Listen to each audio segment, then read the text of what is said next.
Bom dia a todos. Que saudade de estar aqui com vocês. Aqui na frente, né? Já tem um tempinho. Denilson monopolizou aí o mês de agosto todinho.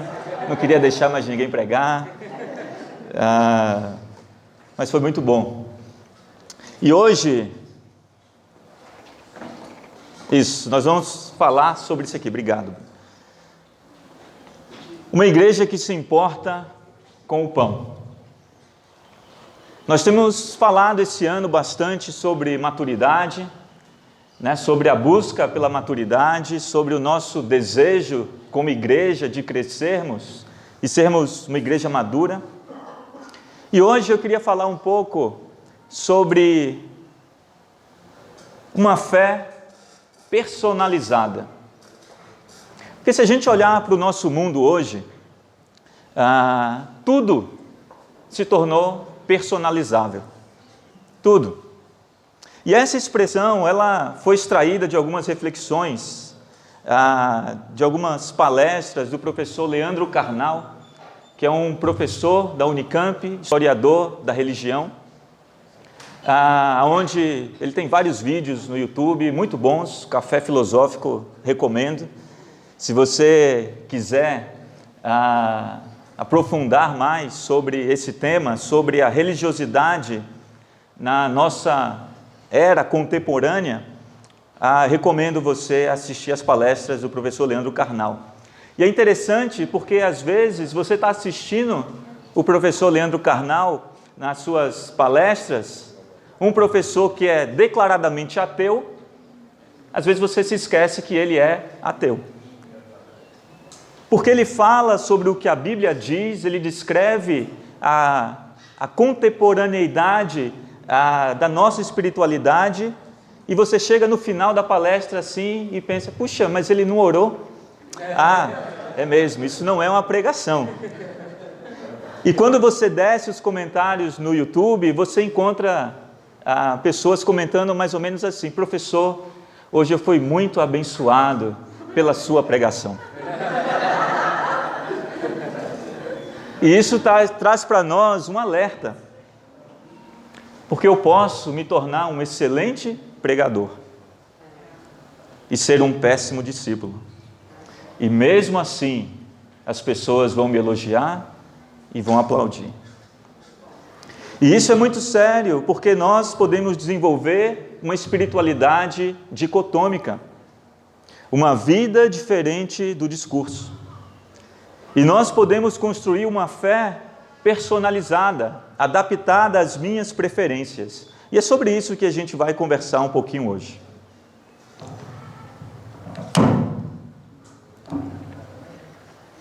Que nós, como eu falei, estamos vivendo num mundo onde tudo é personalizável. O conhecimento, os relacionamentos, as redes sociais, a nossa carreira, a nossa família. Porque se eu disser para você que meu cachorro e o meu papagaio é a minha família, quem é você para me dizer que não é? Né? E quando se fala de fé, eu estou diante de uma grande praça de alimentação espiritual. Um enorme buffet ao meu dispor. Mas nem sempre foi assim. Quando nós vamos lá na Idade Média, um período com cerca de 1000 anos de história, se você fosse um cristão na Idade Média, nesse seu buffet espiritual você tinha uma única opção com 2 variedades de acompanhamento. Se você fosse um cristão na Idade Média, você era um cristão católico, ou apostólico romano, ou um católico ortodoxo. E dentro dessa única opção que existia, aquilo que você dizia, vivia e falava, se isso contradissesse o que era dito nos púlpitos, nas igrejas, nas paróquias,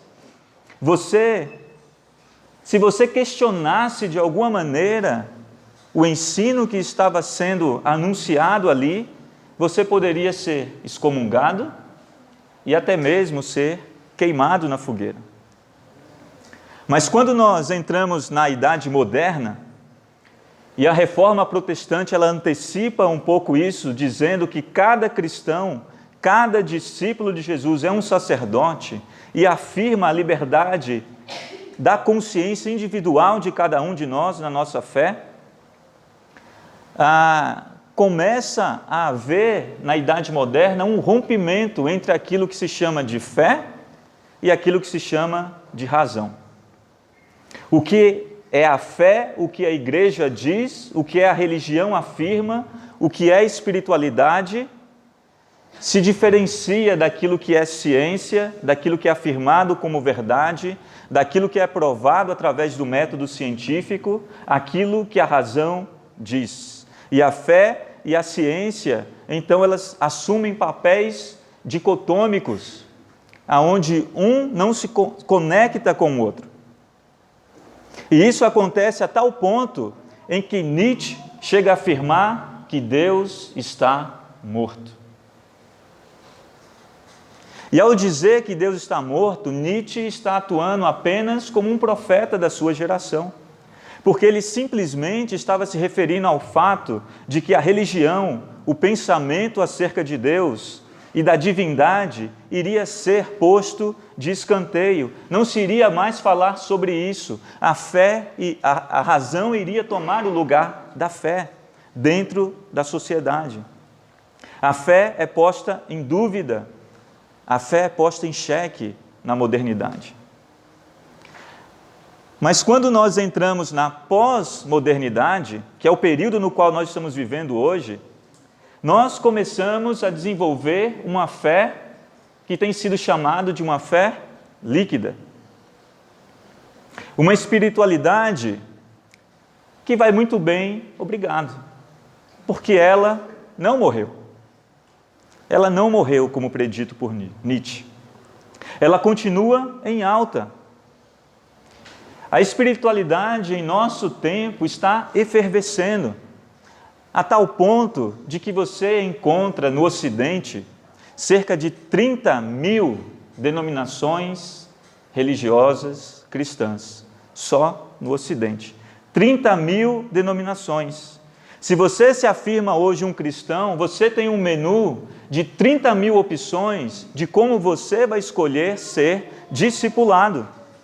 E mais do que isso, porque o que nós fazemos hoje é muito mais do que seguir uma denominação ou uma linha teológica. O que nós fazemos hoje é liquidificar a nossa espiritualidade e tornar essa espiritualidade a minha própria maneira, ao meu próprio jeito. E por isso eu começo a selecionar tudo aquilo que me diz respeito.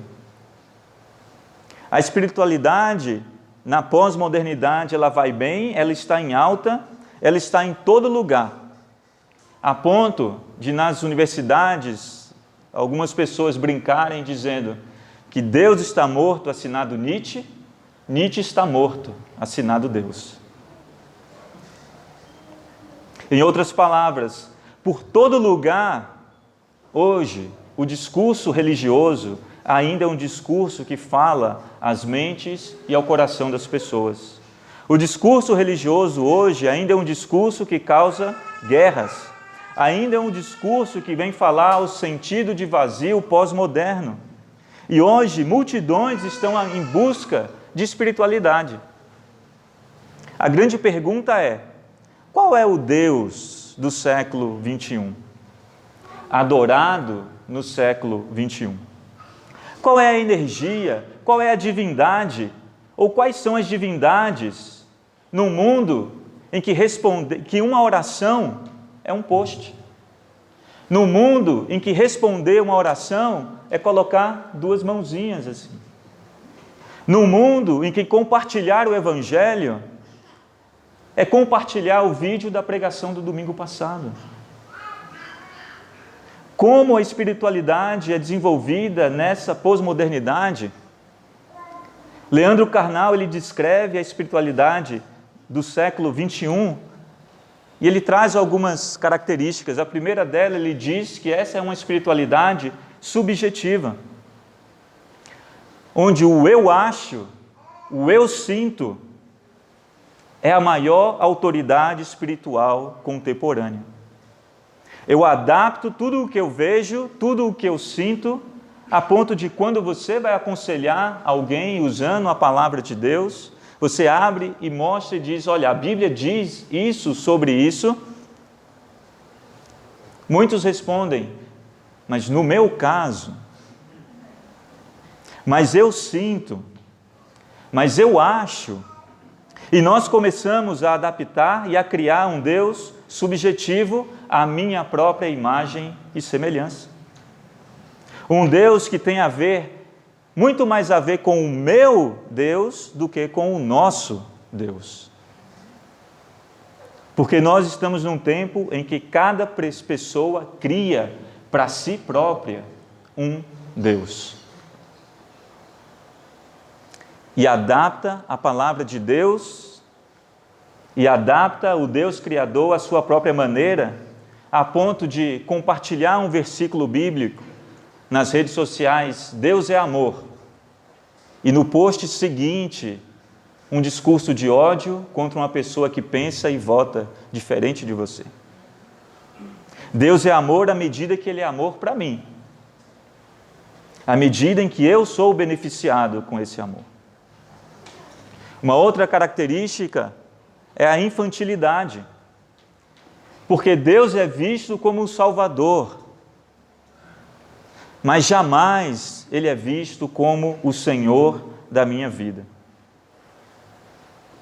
A minha espiritualidade, ela gera sentimentos, ela gera sensações, ela gera arrepios, ela gera lágrimas, mas ela não gera transformação.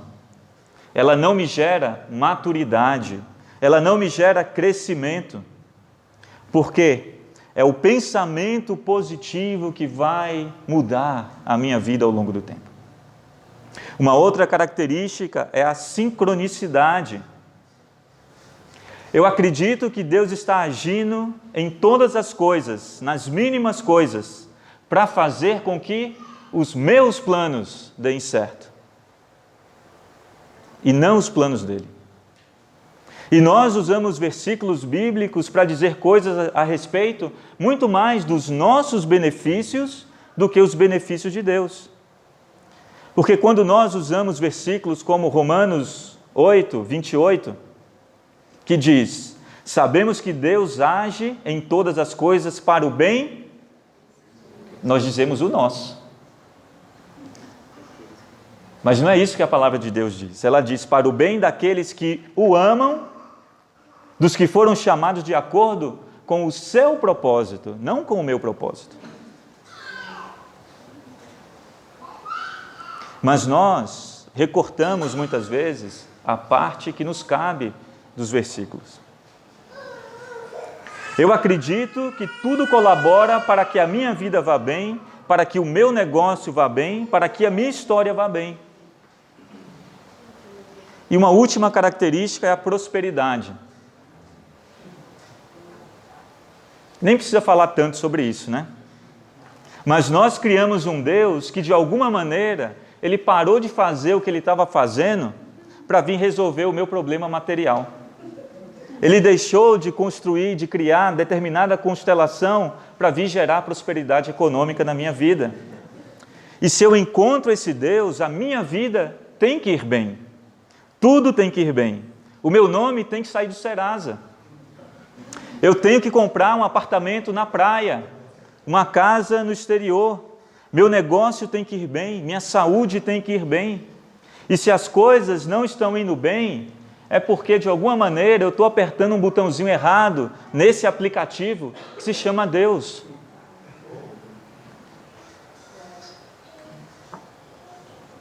Porque se eu estou fazendo tudo de acordo, as coisas têm que ir bem. Deus tem que dar certo. E nós chegamos num ponto onde a exclusão da dor, a exclusão do juízo, a exclusão do sofrimento é o que mais nos atrai a Deus. Que se você fosse na Idade Média e perguntasse para qualquer pessoa, você vai para o céu? A grande maioria ia responder para você, com certeza, eu não vou para o céu.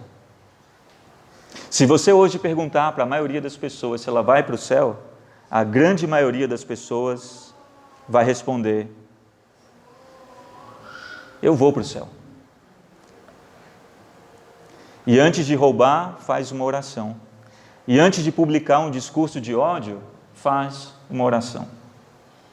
A religião se tornou um commodity, se tornou um grande mercado, onde líderes, pastores, padres, líderes espirituais vendem a fé em nome de Deus. E olham para as pessoas, não enquanto pessoas, mas enquanto consumidoras e clientes. E o cliente se encontra no centro desse negócio chamado fé. E quando as coisas não vão bem, o que você faz? Você chega para o vendedor e fala, olha, alguma coisa está errada. Eu comprei de você esse produto aqui chamado Deus, estou fazendo tudo certinho, mas não está dando nada certo. O que eu estou fazendo? Tem como trocar? Ainda estou dentro do prazo de validade para trocar? Eu preciso de alguma coisa que dê certo. Você me vendeu um Deus, mas não está dando certo. Nós temos um Deus que serve aos nossos próprios interesses, aos nossos próprios benefícios. E o cliente e o indivíduo se vê no centro da história, da construção do seu próprio sistema de valores e crenças. O indivíduo se torna o seu próprio caminho de redenção. E o indivíduo se torna o seu próprio sentido, seu próprio sistema de sentido. Ele se torna o dono da sua religião. E isso é mais ou menos a diferença entre o cachorro e o gato. Eu não tenho cachorro nem gato, mas eu tenho amigos que têm cachorro e gato. Todo mundo conhece a Piquitita e a Mel. Quem não conhece precisa conhecer. E elas representam muito bem a espiritualidade que nós vivemos na nossa época. Porque se você olhar o relacionamento da Piquitita com o Ariel, quando ela vê o Ariel, ela corre para o Ariel com o rabo abanando, e às vezes ela pensa que você é o Ariel e corre para cima de você também. Ela fica feliz em te ver, e ela deve pensar assim quando vê o Ariel. Ariel, você me dá uma casa, você me dá um lar, você me dá comida, você me acaricia, você me dá mais do que eu mereço, você me dá de tudo. Você só pode ser Deus.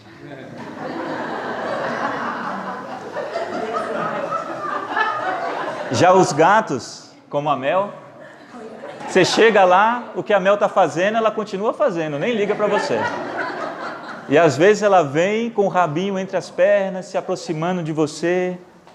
E muitas vezes ela deve pensar assim quando olha para o Daniel. Daniel, você me dá uma casa, você me dá um lar, você me dá comida, você me dá carinho, você me dá de tudo. Eu só posso ser Deus.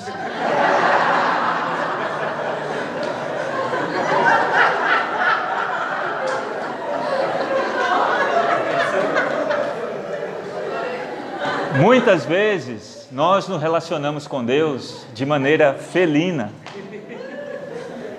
Nós nos relacionamos com Deus como se Ele fosse o nosso funcionário. Enquanto cachorros se relacionam com seus donos como donos. Gatos se relacionam conosco buscando presente. Cachorros buscando a nossa presença. Uma fé personalizada é uma maneira de buscar Deus ou buscar a espiritualidade não como um fim, mas como um meio para atingir as minhas finalidades. Por isso, o professor Leandro Carnal, ele fala sobre a antikenosis. Kenosis é uma expressão grega que aparece lá em Filipenses capítulo 2, quando ele diz: que Cristo esvaziou-se. E kenosis significa isso, esvaziamento. Porque Cristo se esvaziou da sua divindade, se tornando um ser humano. Mas ele fez mais do que isso. Ele se tornou um escravo. Ele se tornou um servo. Mas ele fez mais do que isso. Ele se esvaziou a tal ponto de morrer numa cruz. Portanto, tenham vocês a mesma mentalidade de Cristo, que se esvaziou. Mas nós desenvolvemos uma espiritualidade anti-esvaziamento. Se eu quero espiritualidade, Deus também quer. Se eu quero que o meu candidato vença, Deus está do meu lado. Se eu quero que os meus inimigos pereçam, Deus abençoa. Deus sempre quer o que eu quero. Deus nunca me contraria, nunca pensa diferente de mim, nunca realiza o terceiro do sétimo pedido encontrado no Pai Nosso, seja feita a vossa vontade, assim na terra como no céu. E essa categoria de Deus merecia o título de amigo imaginário. Ou seja, ao invés de pensar no radicalmente outro, no radicalmente único, oposto a tudo que existe, eu vou pensar no radicalmente eu, a antikenosis. E eu me encho de mim, ao invés de me esvaziar, e encho Deus, inclusive, daquilo que eu acho que Ele deveria ser. Eu tenho um amigo imaginário.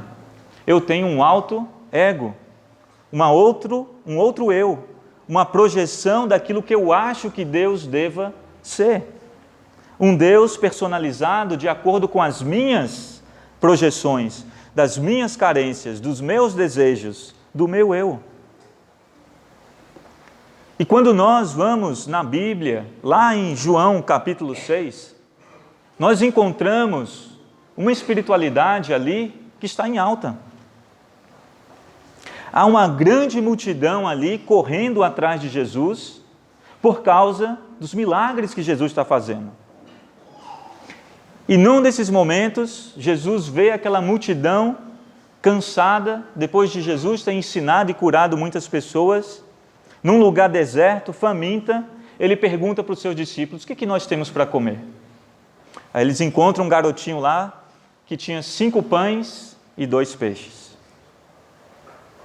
E então Jesus alimenta uma multidão com 5 pães e 2 peixes, apenas dando graças.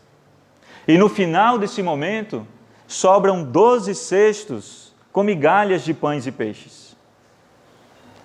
A ponto de nós conseguirmos recordar que esses 12 cestos estão ligados justamente aos 12 discípulos, que ao invés de serem servidos, serviram.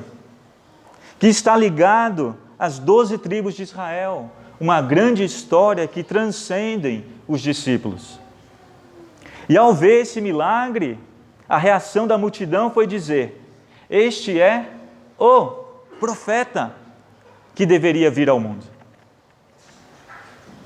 Uma multidão que está em busca de espiritualidade. E na medida que Jesus despede da multidão e dos seus discípulos entram num barco que vão atravessar o mar da Galileia, mas Jesus fica, Jesus não vai com eles. Jesus fica, despede a multidão e Jesus se retira para um lugar deserto. E os discípulos ficam no barco. E no meio da noite vem uma tempestade, e quando a tempestade começa a vir, Jesus começa a caminhar sobre as águas na direção do barco onde estavam os discípulos, e a Bíblia diz que os discípulos estavam aterrorizados por causa da tempestade. E Jesus aparece ali para eles e diz: não tenha medo, sou eu. Para nós, essa é uma frase comum. Nós dizemos isso a todo momento. Sou eu. Mas aqueles discípulos, eles captaram a referência.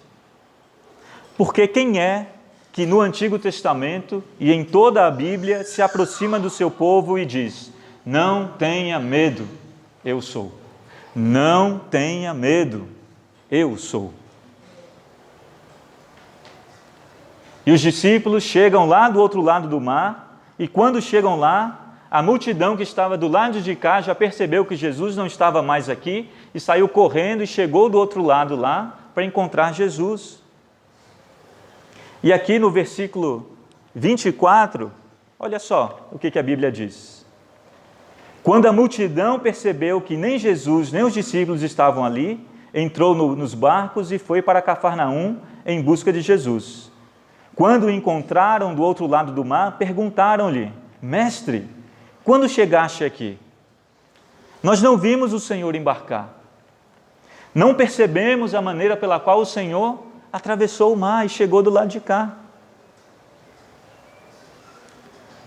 Mas perceba aqui que além da preocupação errada daquela multidão, a maneira como ela se dirige a Jesus é reconhecendo Jesus como mestre. Naquele mesmo dia tentaram fazer de Jesus um rei, e essa mesma multidão chamou Jesus de profeta.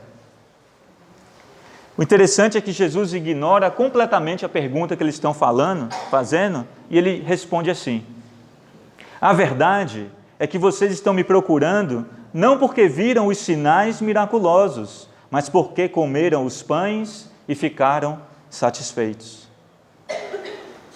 Jesus aqui não reage à customização ou à busca daquela multidão por espiritualidade, uma espiritualidade à sua própria imagem. Jesus não responde a eles agradecidos.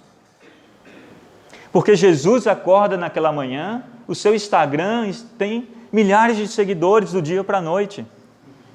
E Jesus olha para aquilo e não diz assim: Senhor, Senhor, muito obrigado. Ele diz: a verdade é que vocês estão me procurando não porque viram os sinais. Vocês estão me procurando porque vocês querem pão. Vocês querem ter o desejo de vocês satisfeitos. Jesus lê aqui o coração daquela multidão faminta por pão. E o texto continua dizendo: não trabalhem pela comida que se estraga, mas pela comida que permanece para a vida eterna, a qual o Filho do Homem, um título que se refere ao Messias, lhes dará. Deus, o Pai, nele colocou o seu selo de aprovação. E para entender essa expressão, selo de aprovação, nós precisamos ter uma história do Antigo Testamento na nossa mente. Porque no livro do Êxodo, o segundo livro da Bíblia, logo no começo, nós encontramos uma passagem na qual Moisés, que era um homem do povo hebreu, ele está no deserto pastoreando as ovelhas do seu sogro. Israel já estava aqui escrava no Egito há pelo menos 400 anos.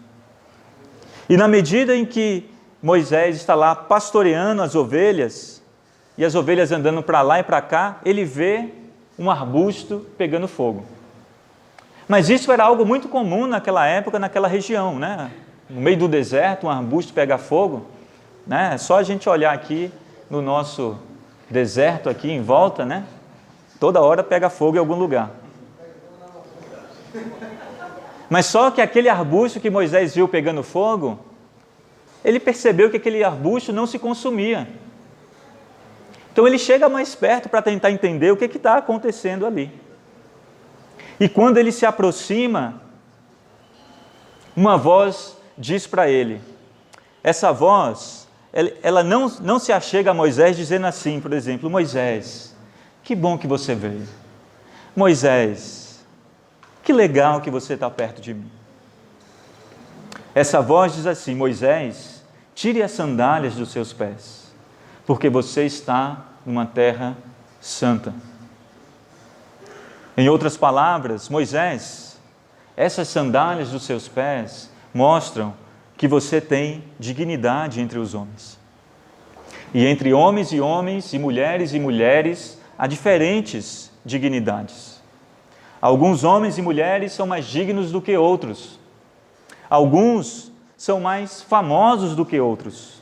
Alguns mais competentes do que outros. Alguns mais ricos do que outros.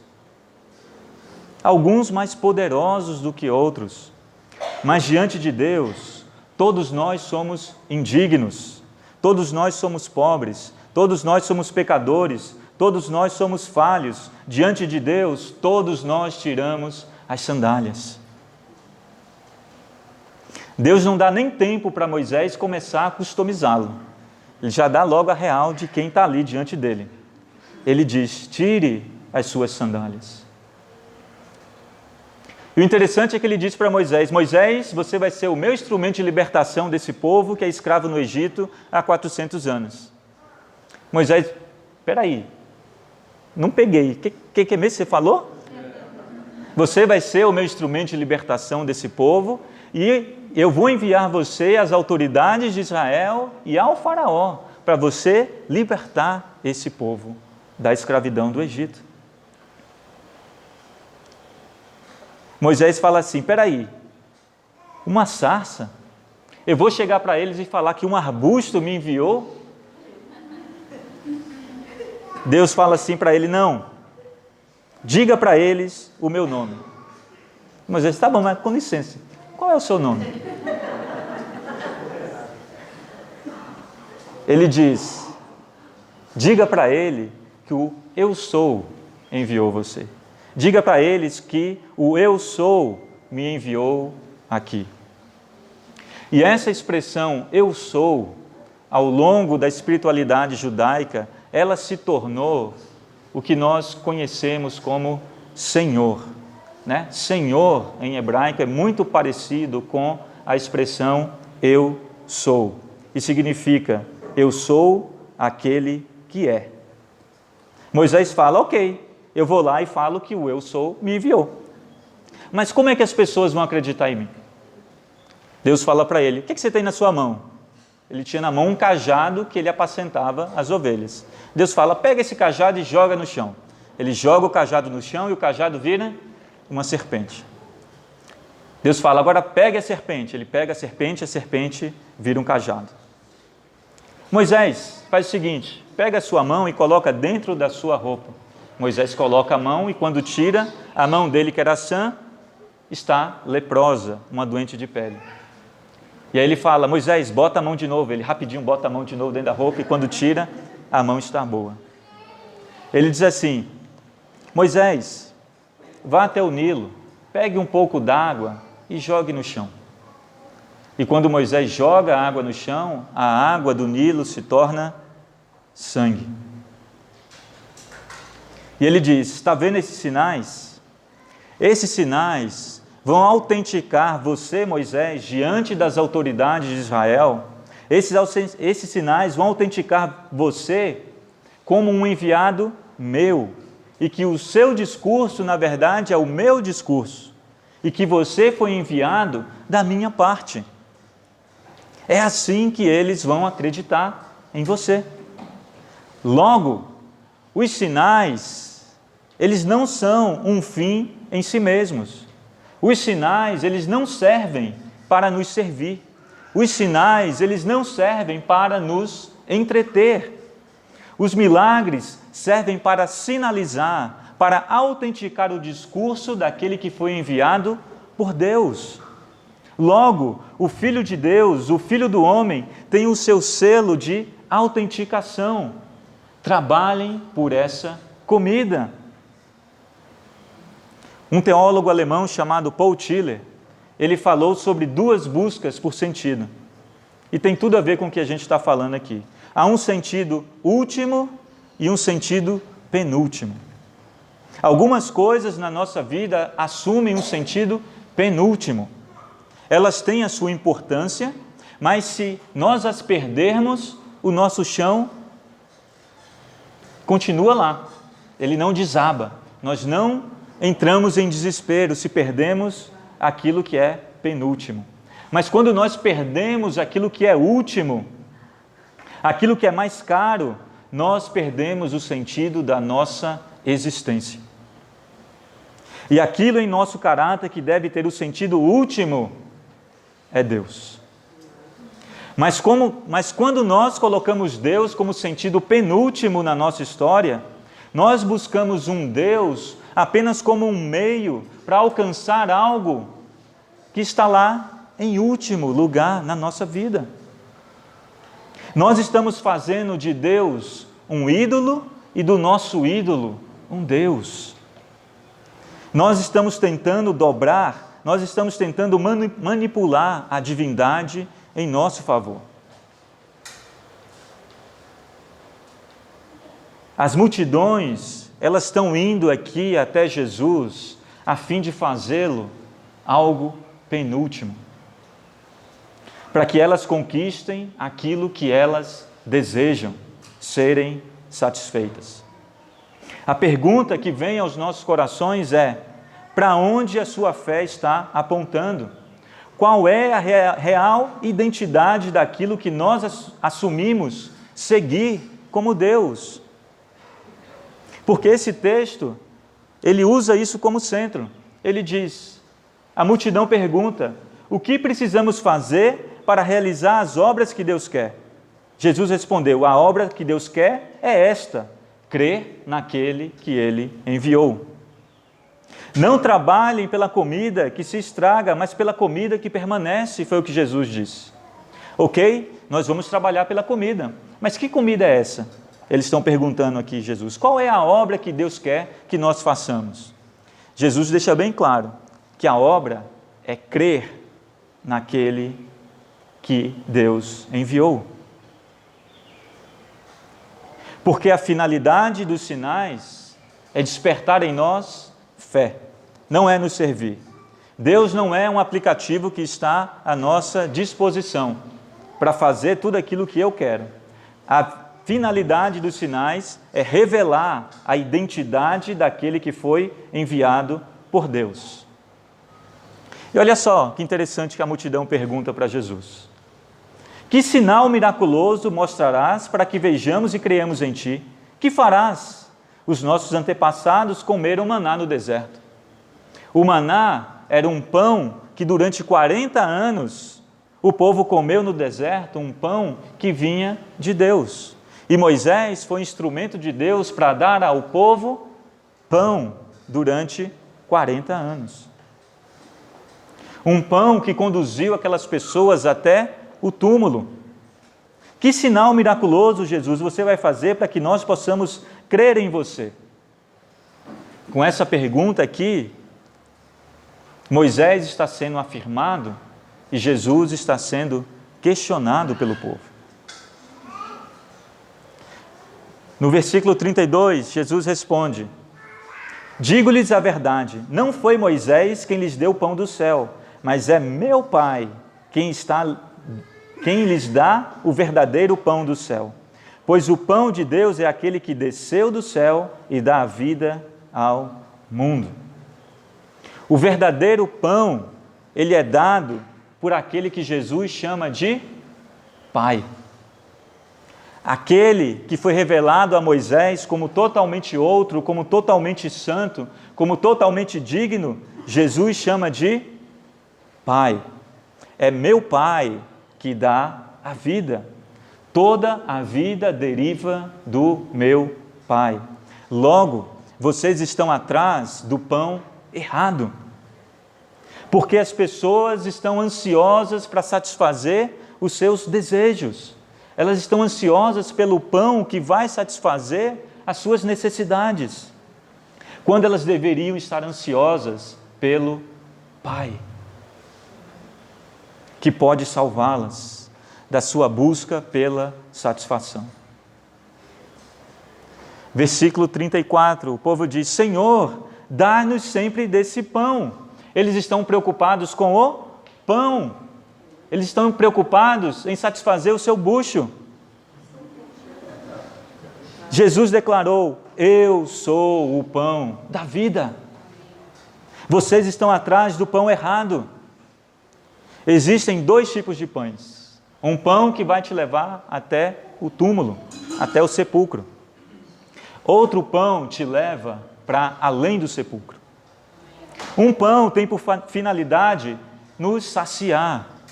Outro pão tem por finalidade te oferecer a eternidade. Se Jesus é o sentido penúltimo da nossa história, nós usamos Jesus simplesmente para atingir aquilo que Ele pode nos oferecer. Pão. Para saciar os nossos apetites, as nossas necessidades. Logo, se Jesus se torna um sentido penúltimo na sua vida, o que você está buscando? Mas quando Jesus é o sentido último da sua existência, o pão, as coisas boas que Ele te dá, os presentes que Deus dá a você, e até as coisas ruins, como nós cantamos aqui numa música hoje, todas elas são apenas sinais que vão apontar para aquele que é quem disse ser. Para o verdadeiro pão, Jesus, que é a expressão máxima daquilo que Deus é. Não existe nada nesse mundo, nada, que eu e você possamos desejar mais do que Deus, que chegue perto de quem é Jesus. Moisés ouviu dos lábios de Deus: eu sou. Jesus disse: eu sou. E 7 vezes ao longo do Evangelho de João, são realizados sinais para o fato de que Jesus é quem Ele disse ser. Mas Jesus não transforma água em sangue. Jesus transforma água em vinho. Jesus não alimenta a multidão com serpentes. Jesus alimenta a multidão com pão. Jesus não transforma quem está são em leproso. Jesus cura os doentes. Portanto, Jesus é um pão que dá vida, um pão que transforma, o pão que sacia você plenamente. E esses sinais servem para mostrar que quem está aqui diante de vocês não é um simples representante de Deus como Moisés foi para o povo, mas que é o próprio Deus encarnado. Há uma forma de se obter a vida eterna, mas ela não vem através de um mergulho existencial na minha própria espiritualidade subjetiva e customizada, mas no encontro com o Deus Criador na pessoa de Jesus. Naquele que se tornou um de nós, naquele que é totalmente transcendente e se tornou imanente, naquele que é a vida e se tornou um de nós, naquele que é um leão e se tornou um cordeiro. Mas quando você olha para o cordeiro, você vê leão. E o que a espiritualidade moderna, pós-moderna, tenta fazer com esse leão? É domá-lo, é fazer dele um leão de circo, é fazer desse leão um leão que serve apenas para entreter e servir as pessoas. Mas Jesus se recusa a ser esse tipo de Deus. Por isso Ele diz: aquele que vem a mim nunca terá fome, aquele que crê em mim nunca terá sede. Mas como eu lhes disse, vocês me viram. E Jesus não os elogia. Diz: mas ainda não creem. Para obter vida, eu preciso me aproximar de Jesus. E eu preciso crer. Crer que Ele é quem Ele disse ser. Todo aquele que o meu Pai me der, virá a mim. E quem vier a mim, eu jamais rejeitarei. Porque a vontade do meu Pai é que todo que olhar para o Filho e nele crer, tenha a vida eterna. E eu o ressuscitarei no último dia. Porque o pão que vocês estão atrás é um pão que os leva apenas até o túmulo. Eu sou aquele que está vendo além dos seus problemas mais essenciais. Eu sou aquele que tem capacidade não só de ver, mas de solucionar esse seu problema. Eu sou aquele que vê além do que você está vendo. E o nosso problema é uma desconexão com o Criador. Por isso, Jesus não é um milagreiro e Jesus não se deixa fazer pelas pessoas de milagreiro, aquele que faz show para tentar satisfazer a necessidade das pessoas. E nós desenvolvemos uma fé líquida quando nós tentamos fazer de Jesus um simples elemento da nossa história. Ter fé significa encaixar a minha vida dentro dessa grande história e se deixar transformar por ela. Então nós podemos ter duas atitudes diante de Deus. Diante de um Deus que se recusa a satisfazer as suas necessidades. Depois você pode ler do 40 ali até o 60, que vai ter um debate interessante entre Jesus e os fariseus sobre Moisés, sobre o pão, sobre a carne. Jesus vai dar mais informações sobre que ele é o pão que deveria vir. Só que quando chega no versículo 66, diz assim: daquela hora em diante, muitos dos seus discípulos voltaram atrás e deixaram de segui-lo. A Bíblia não fala da multidão. Que dirá da multidão se os seus próprios discípulos deixaram de seguir Jesus? Por causa de um discurso duro. Por causa de um discurso de alguém que se recusa a deixar ser personalizado e dobrado segundo a vontade das pessoas. Deus não existe para satisfazer os meus desejos, para que minha vida vá bem. E a resposta que algumas pessoas dão quando se deparam com esse Deus, que não faz a vontade deles, é o quê? Retroceder. É voltar para trás. O que você vai fazer com um Deus que se recusa a ser e fazer o que você espera que Ele seja e faça? A multidão e alguns discípulos deixaram de seguir Jesus. E Jesus fez o quê? Perguntou para os que sobraram. 12. Vocês também não querem ir? Simão Pedro lhe respondeu: Senhor, para quem iremos? Tu tens as palavras da vida, de vida eterna. Nós cremos e sabemos que és o Santo de Deus. Não tinha resposta mais perfeita para Pedro dar aqui nesse momento. Ele diz: nós sabemos que o Senhor é o Eu Sou, que se fez carne, e nós cremos. Então a segunda reação diante desse Deus é crer. E o convite de Deus aqui nessa manhã é para que você creia. Acreditar não muda absolutamente nada na sua vida. Acreditar que Jesus é um grande profeta, que Jesus tem uma espiritualidade acima da média, que Jesus é um homem bondoso, não muda nada na sua história. Porque a Bíblia fala que até os demônios acreditam em Jesus e tremem de medo.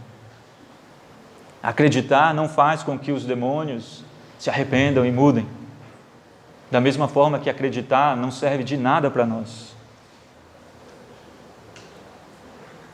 Quando nós acreditamos que existe um Deus, quando nós acreditamos que existe uma divindade, uma energia, nós projetamos sobre esse Deus, sobre essa divindade, as expectativas que nós temos sobre como ela deveria ser. Mas quando nós cremos, crer é resultado da revelação desse Deus que transforma a minha história. Se você vem até Jesus com o simples objetivo de arrumar uma namorada, que Ele conserte o seu casamento e a sua vida profissional, que Ele te dê sucesso, visibilidade e influência, você está buscando Deus como um meio para atingir um objetivo último que você tem na sua vida. Deus não existe para nos satisfazer. A nossa postura não deve ser de acreditar, a nossa postura deve ser de crer. E uma pessoa que crê molda a sua própria história de acordo com a grande história de Deus. Molda a sua própria vida de acordo com quem Jesus é. E ao invés de lançar sobre Deus os nossos achismos, sobre o que ela deve ser, sobre o que Ele deve ser, nós lançamos sobre nós essa revelação de quem Deus é.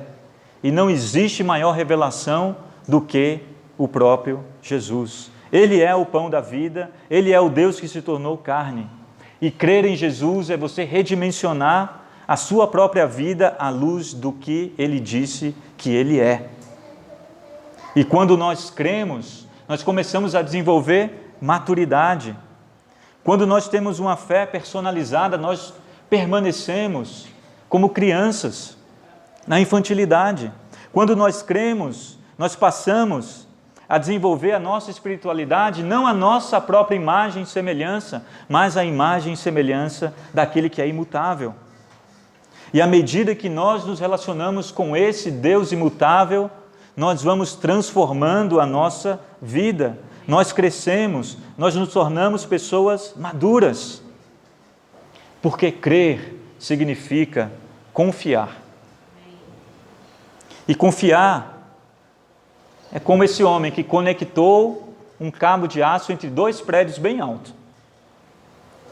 E ele reuniu uma grande multidão lá embaixo, tentando adivinhar o que ele ia fazer. Ele perguntou para a multidão: quem aqui acredita que eu consigo atravessar aqui de um lado para outro esse prédio, nesse cabo de aço, sentado numa bicicleta?